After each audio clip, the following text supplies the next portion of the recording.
Michael Shank, it wasn't so long ago where you were running road to Indy type cars, junior open wheel, hoping to get here to IndyCar. You land with one, have success with that, expand to 2 part-time this year, bring Helio Castroneves back from the grave, holy cow, qualifies 3rd for this event. Now we're talking about some big developments for next year with a pair of champions in both cars, a pair of Indy 500 winners. This is a huge arc for Meyer Shank Racing. I think the first of all, bring on an Helio this year worked out really good for us. With the 500 win, it changed our lives, to be honest with you.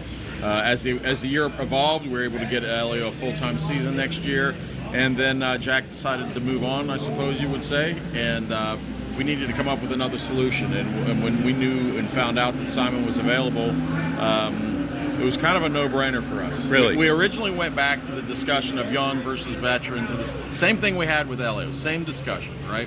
And for our needs, for our sponsors, for this time, we felt having those 2 guys there for the most important race in our world, which is the Indy 500, loads us up to the good. Wow. Right? And I think with our Andretti technology, work we do together, those cars are always strong. And we're going to treat this off season just like we treated last year's, which is preparing 2 great speedway cars, and we'll start doing it next month. And those cars will stay in the trailer basically. And but to get here to this point, to your point about, we started in Formula Atlantic here in the '90s at Long Beach. Yes, this is where it all started. To get to where we're at today, to see 35 plus people working here. So many people are due credit for that. Specifically my wife, Jim Meyer, AutoNation, SiriusXM. But also Jack Harvey. I take a minute to say that Jack and I got in this together 4 or 5 years ago. We developed all of these partnerships here together. Yeah. And we owe him a lot. And well, even though we're not going to be together anymore, that humble beginning type of thing, I think served both of us well. It's a good handoff from Jack to Simon, and let's stay with Simon for a second. Sure. There's some other veterans in the paddock, Indy 500 winners and champions as well, that could be had. Not asking you to speak negatively against any of them, but you weren't stuck with just one option. You had options. What was the decision making behind Simon? I know from the outside, feels like he's ready for a little bit of a mid to late career rebirth here.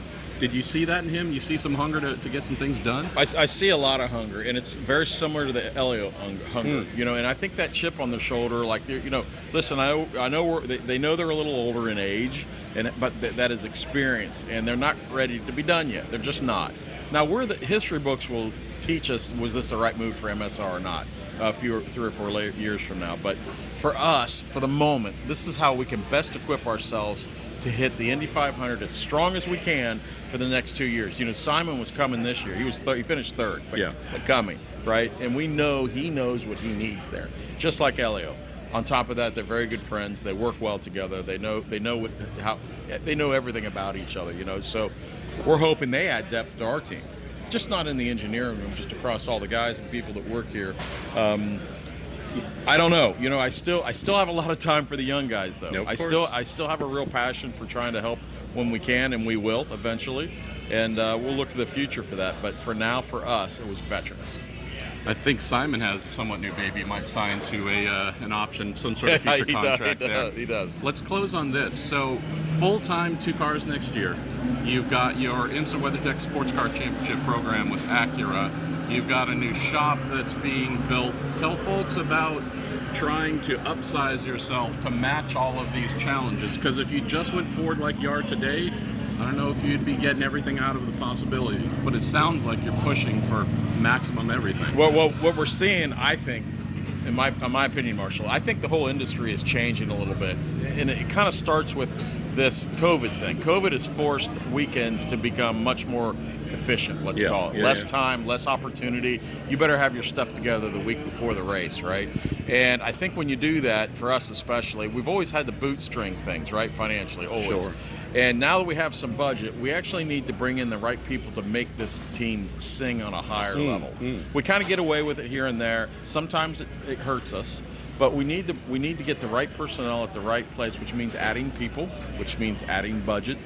And so the way we're reacting to it is understanding where we're going in the future and how does how does that look different than it did 3 years ago in IndyCar? It's changing. I'm telling you. Sure. The way we attack the weekends, and it's changing in IMSA too. By the way, again, it's this efficient compaction of a weekend forces us to be way more prepared during the week. And that's different, and also reactionary. You have to know exactly what you're doing next. If you sit and debate it on the stand, we could take a little arrow out when you move COP, or, you know, you're done. You're out of session, right? So we have some weaknesses that we've definitely exposed this year in all of this, and it's hard for me to look at it. I don't like to admit I'm wrong, but this we're going through an evolution. I really believe that on the engineering side and the way we run a weekend. Long-winded answer. Michael Shank, learning French, learning Portuguese. This guy is just bringing the worlds together here for IndyCar next year. Congratulations. Thank you, brother. guys. Thanks very much.